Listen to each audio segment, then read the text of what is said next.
Hey everyone, Brandon from Brandon's Baseball Cards here. Hope you're all doing well. This evening, I've actually got a very special guest. My dad is going to be on tonight, and he's going to be discussing something a little bit different, but it's actually going to tie into baseball cards, as you'll see at the end of this interview. But without further ado, I'm going to introduce my dad, Johnny Stewart. Hey, Dad, how you doing? Hey, bud, how you doing? I'm doing great. Thanks for coming on the YouTube Thanks for having me. Absolutely. So I'm the oldest of four boys, as you know, obviously, and three of us are collectors. What was that like to raise three sons that all collected? It's kind of different because everybody's got their own. Like one brother, he liked farming stuff. You liked baseball. The other brother, he likes baseball and silver items like silver spoons or whatever, from the old days. It's just, hard to stay on track when there's three different routes going. One like Batman stuff, Tyler did. So, it's different. Yeah, it's a lot of clutter, even stuff that I still have at the house in Alva. Yeah, I know. I know you're like, I know we're dealing with it, but it's in the mail. Yeah, no, I've always wanted to ask you that. What was it like to have all these sons that are, hey Dad, look at this T206, look at this Nolan Ryan car. I remember the T206. Everything was T206. Okay, that's good. What are we gonna do with it? Yeah, well, yeah, no, that was probably the only 11-year-old in Fort Myers, Florida, or in Alva, anywhere in that area that was saving T206s. But it was a lot of fun, and you guys were always nurturing. You were always supported it. You never said, "Son, don't do that. That's silly." You and Mom were always very supportive. So I appreciate it. Each kid's got to have their own way. Yes. So. Yes. And you're actually a collector as well. So what sort of stuff do you collect? I've talked on the channel about how I grew up a NASCAR fan and we grew up Dale Earnhardt fans. But what sort of stuff do you? Yeah, I got Earnhardt Senior stuff. Like this is one of my prize items, my bobblehead. I got a hat. I was trying to find it. It's signed by him when he was in Fort Myers. And I got just loads of cards, little Earnhardt cars. He was just the man to us. That's how we looked at him. I mean, I know he wasn't perfect, but nobody is. Yeah. No, I mean, there was no one like him, and there's no drivers like him today. No, never will be. Yeah, no. I think it's a bygone era, and even his son. I know we cheered for Junior after Dale passed, but it still wasn't the same without him on the track. No. And you're also, in addition to having Earnhardt stuff, is there a television show that you collect items from? Yeah, I love MASH, and I watch it every night before I go to bed. This is just two of my collectibles, some playing cards, and this. I had never seen this MASH beer can, and one of my sons, your brother, obviously, got it for me at an old store near where I work, and it hasn't even been opened, but it's empty. But I love MASH. I got some Archie Bunker. I didn't get to bring any in. I got some Archie Bunker collectible stuff from All in the Family. I didn't know that. What sort of Archie Bunker stuff do you have? Your brother actually got me a Archie Bunker sayings from the TV show book. It has all the sayings in it. How he always says something now would be derogatory, but or racist, but he's just that's how the show was laid out. And I have I believe some playing cards from All in the Family. some different things. That's cool. Well, and that was a really revolutionary show at the time too, because it was trying to show Yeah. how stupid it is to be racist, basically. Yes, he It- was putting a point out there by actually going totally against his own way of life. Yes, absolutely. Yeah, no, I think it's a really underrated show. I think it's still on now, isn't it? Yeah. TV Land or whatever. On reruns, yeah. That's cool. Or, you know, everything's on the web now. So yes, that's true. Yeah, anything you want, you can watch on YouTube. So in addition to being a collector of these items, you also are a creator, right? You make cigar box guitars. yeah. You want to talk a little bit about that? And how did you, first of all, what is a cigar box guitar? And what made you want to start to make your own? I seen one in an antique store when we were in Georgia on vacation, and I thought that's pretty cool. And they had a price tag on it. I was like, there ain't no way it's worth that. And it was kind of beat up, been laying around. And when I got home, I got to checking it out on the internet. There was a lot of people building them. So I ordered one of those cheapo kits from a company, and you know, it was all right. So then I didn't like the way it worked. So I took scavenged parts off of it, went got my own neck and my own box and built my own. And I was like, oh, okay. Well, as you go, you get a little better. It's kind of like anything you do every day, you get a little better at it. And I like it. I've always played guitar since I was a kid, and it's just like an outlet. When I come home, if I'm aggravated, I go out there and I work on a guitar. If I mess up, no big deal. I'll figure out a way around it. I just enjoy it. That's cool. Everybody has to have that, some hobby that takes them away. You know, for me, it's always been collecting cards. Some people, it's making something. You know, and but the craftsmanship that goes into it, and all the ones that I see behind you. Of course, I've been in that room many times now. So every time we go home, that's one of the first rooms we go in to see how many you have hanging on the walls. Yeah. How many have you made? I've almost finished number 88. I got it on the table now. I got to put strings on it and finish it up.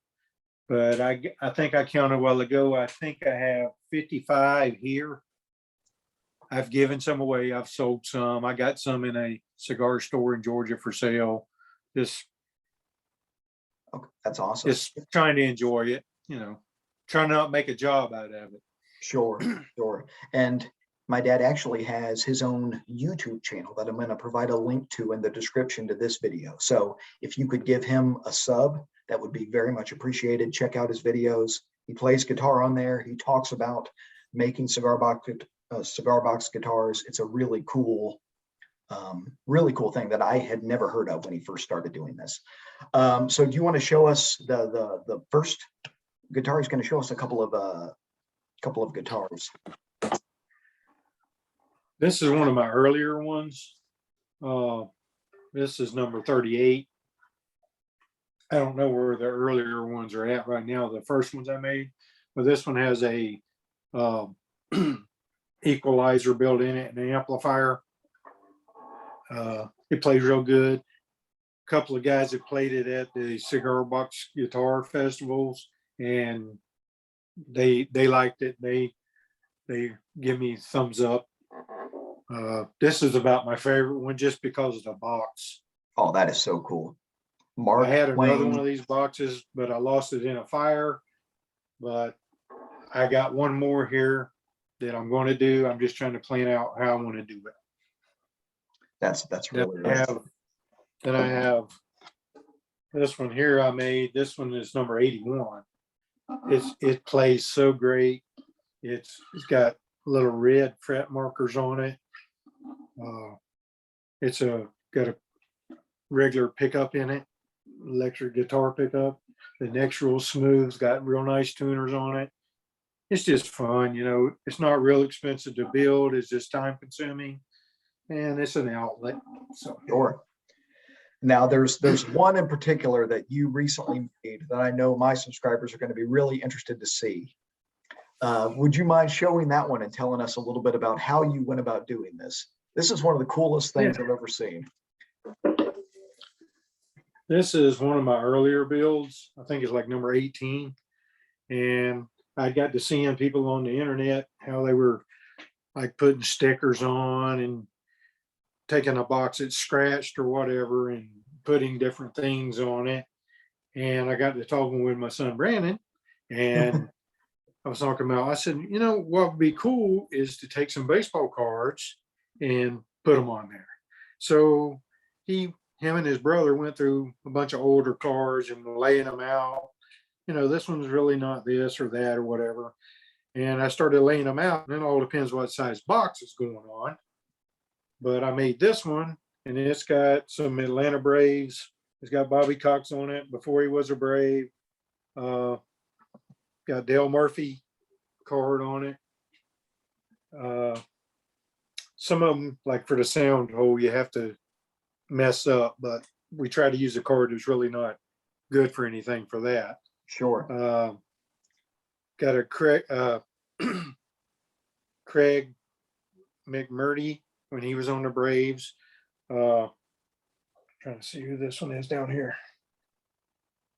Oh, Tony La Russa, Sure. manager on You it. got, yeah, you've got one of my favorite cards on there. Can you hold it up where everyone can see it? So he put these baseball cards on the Cigar Box guitar, and I helped him pick it out. And that the Butch Hobson 77 Topps card is one of my favorite cards in the 77 Topps set.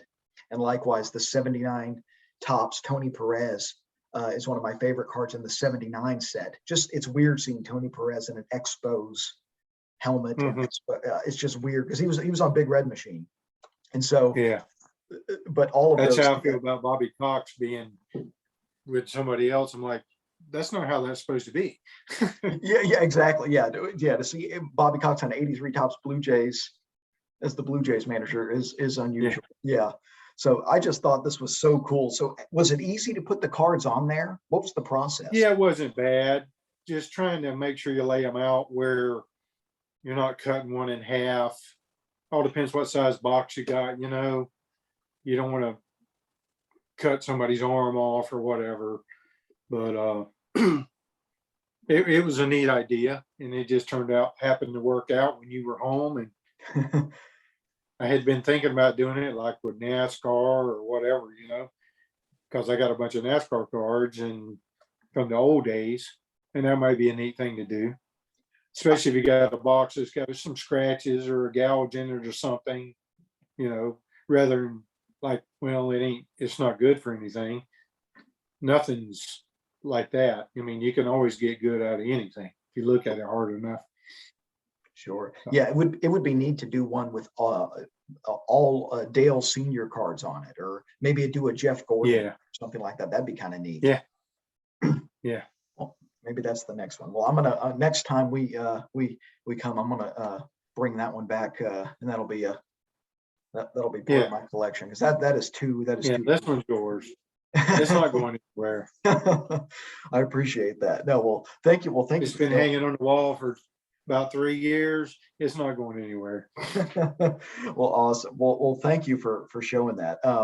So is there a way to you're on Facebook now, right? Johnny Cigar Box Guitars. People can they can like your Facebook page, right? Is there another way they can contact you, or what's the best way for them to, if they want some information about one of your guitars, or if they're interested in buying one, what's the best way to contact you?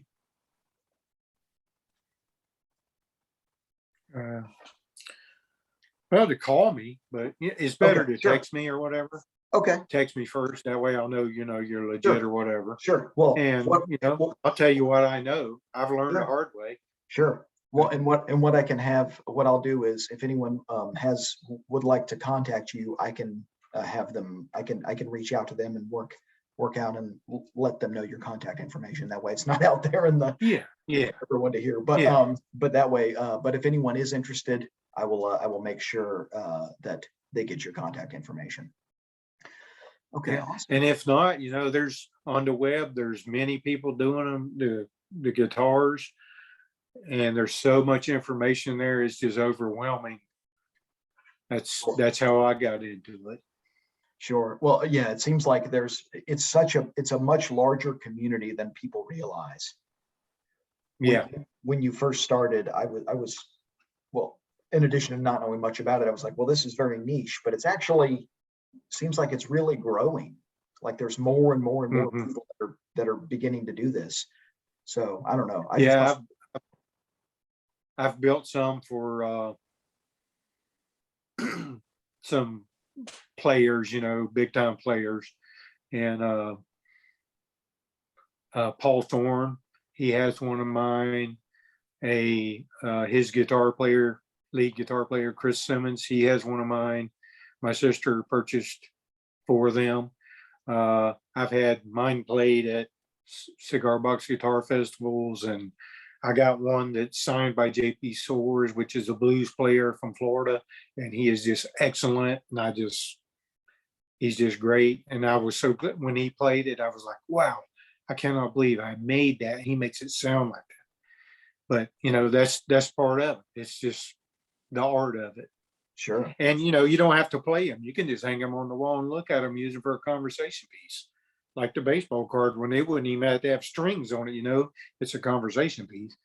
Yeah, absolutely. Yeah, no, I mean, you gave me one for Christmas last year. It has to be a conversation piece because I can't play a lick, but it's beautiful. And when we have people over, so, oh, what is that? It definitely is a conversation starter because people don't realize Yeah, that you can make a guitar out of a cigar box, and they also make wine yeah, out of wine boxes, right? yes. I got a couple made out of wine boxes. They're kind of bigger. They got a different tone to them, Mm, and you know, uh, it's all in the eye of the holder. Some people might think, well, that's weird, but it's also recycling because I get them out of dumpsters. I buy them in junk stores on the internet. You buy them for me for Christmas. I got two now that you just gave me. I just can't wait to figure out how I'm going to go with them. I got some I bought in fancy cigar stores like ZZ Top looking. I just can't wait to do them, but I don't want to get in a hurry. So I try to plan it out ahead of time. sure. Sure. Yeah, no, you want to do it right if it's a special Yeah, box. yeah. Um, If it's old cheapo box, no big deal. If I don't like it, you can trash it, donate it, whatever. But I try to do them decent, nice sounding sure. to Sure. me, any. Well, I mean, no, well, they're absolutely beautiful. I mean, everyone I've seen that you've made has just been very, very impressive. But thank you for coming on tonight and talking collecting and talking about this because something Yeah. different for the Well, we're channel. from a collecting family. Both your grandpas are collectors of some type. Yes, And we this here has just turned out, even though it was an older one and we just redid it, it just turned out real nice. And it plays good. So yeah, that's so and cool. it's yours. Yeah, well, I appreciate that. Awesome.